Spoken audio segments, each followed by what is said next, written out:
Peter, happy with what you've seen out there so far? Yeah, obviously we're only second week in and really only our second field session, but there's things that we're slowly getting the guys to change from last year, and the guys are enthusiastic and willing to learn. So yeah, we've been happy with what they've been doing. Because they've played under a fairly different structure, I guess, than that stuff that you're trying to teach them. Yeah, and I suppose that's one of the things we're definitely trying to change, is be probably a little bit less predictable in attack, be a little bit more, ad lib in terms of the way we want to attack, and be more dangerous from unstructured situations. So, we feel that's a big improvement from last year. One of the things that the crowd out at Canberra Stadium, they really get stuck into the Brumbies if they kick the ball a lot. Is that still going to be a big part of the team, do you think, or is there going to be less of that? Oh, I think they'll be hopefully smarter kicking. Like we're not relying on our kicks in our set piece. Definitely, we're trying to play to space and to find space. And if there's space at the back to kick, we will kick. But I think it's just educating the players on being a little bit smarter around how and when we want to kick.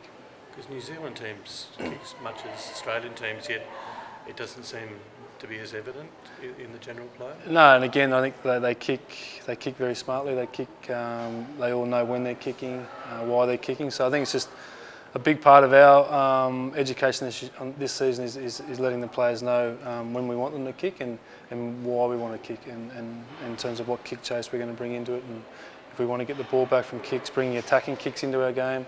So it's just varying our kicking game up a little bit. Peter, is this pre-Christmas block a real chance before the Wallabies boys get back for maybe those fringe players to really make an impression?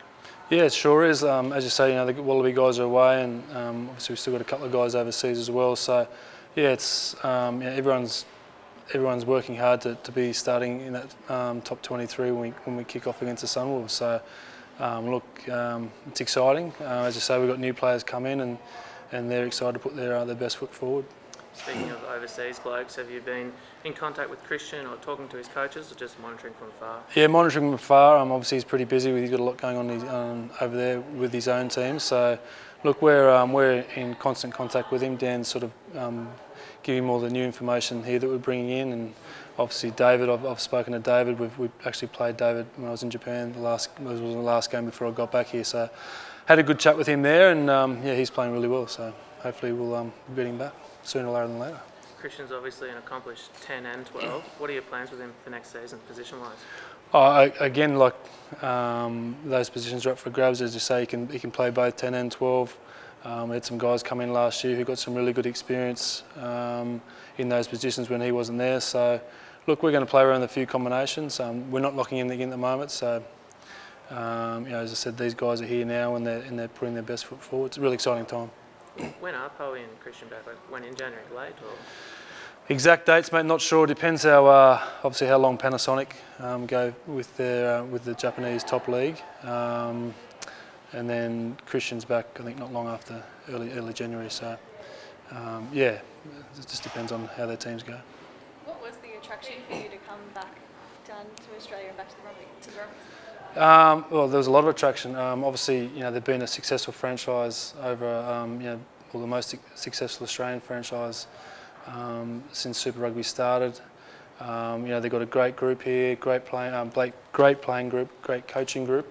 I think it's an exciting time to be a part of the Brumbies, and it's one that I saw really attractive, and one where I thought I can add value here. So that was definitely a big aspect in me coming back. Guys have only had a couple of weeks, like we said, but how's Matt fitting into the group? Who's that, sorry? How's Matt fitting into the group? Oh, he's going well. Yeah, no, he's going well. So as I said, there's only been a couple of training sessions, but he looked good today. Do you know much about him? You followed his career at all? I did. He actually plays for Manly, so my club team back in Sydney. So I've followed him from afar and followed him obviously through the sevens programs and whatnot. So I used to get down to Manly Oval and watch him control games down there. So hopefully he can control games for us here. Can he push Joey for that 9 spot? Yeah, he definitely can. Again, no one's locked in positions here. We're really making that message clear that you train well, you play well, you'll play. So he definitely can push for that starting role.